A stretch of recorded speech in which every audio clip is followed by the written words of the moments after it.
Dear future victim, I cannot reach you directly, for it would only send me back into a world of insanity that I have no desire to revisit.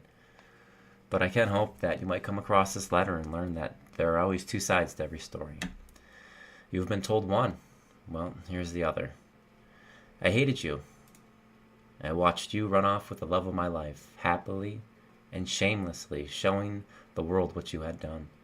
It took me weeks to realize that the infidelity had been going on long before our relationship ended. It took me months to realize that my pain and tears were used as a device to manufacture your sympathy. And now it will take me years to recover from the insecurity that comes from being triangulated with another person. But I do not hate you anymore. I fear for you. Although we have different personalities, bodies, and spirits, when it comes to this relationship, we are no different. You see, I once rode that high that you're currently riding. I was the special one, the most beautiful, perfect, flawless partner in the world. I saved them from the pain inflicted by their last crazy ex. I sympathized with them about how horribly they were treated. I was elated to be the one who finally made them happy after all their alleged suffering.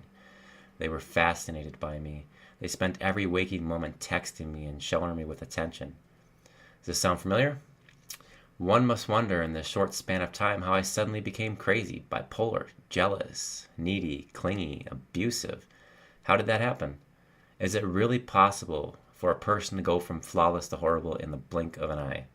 And furthermore, is it really possible that their previous ex was all of these things as well?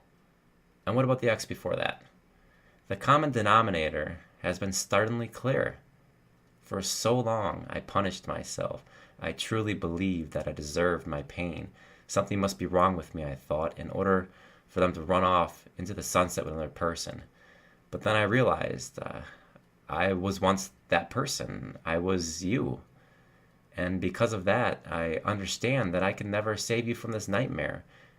Victims of psychopaths cannot escape once they've been groomed. For the rest of your relationship, you will deny reality and invent reasons that you might be the exception. You will lie to yourself, desperately trying to recreate your perfect dream. But ever so slowly, your identity will begin to fall apart. They will push your boundaries until you don't even know who you are anymore. Another person will enter the scene.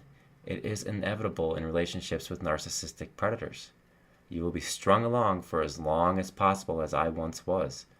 Your increasingly volatile reactions will be used against you to evoke sympathy from the new target. And eventually you will be me. And this is why I fear for you. I would not wish the pain and suffering I've experienced on anyone. I know that your intentions were not malicious. I know that you were being spoon-fed the exact same lies I believed a long time ago. The story you've been told is false. It was a pity ploy designed to enhance your fairy tale and consume your heart. You will not believe that today, but someday this letter will make sense. Brutal, heartbreaking sense. I can only hope that the aftermath of your abuse might be guided by this letter. I can only hope that this might provide you with the tools that I was never given, a puzzle piece to jumpstart your journey. I do not hate you, and that is what they would want. And I will not carry on their legacy by taking part in these triangles anymore, injected jealousy and hatred to fill the void of their soul. I've made it through to the other side, and I know that you can too.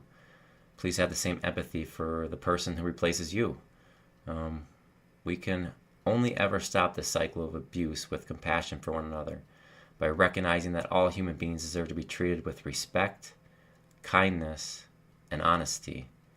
I'm wishing you love, hope, and above all, freedom.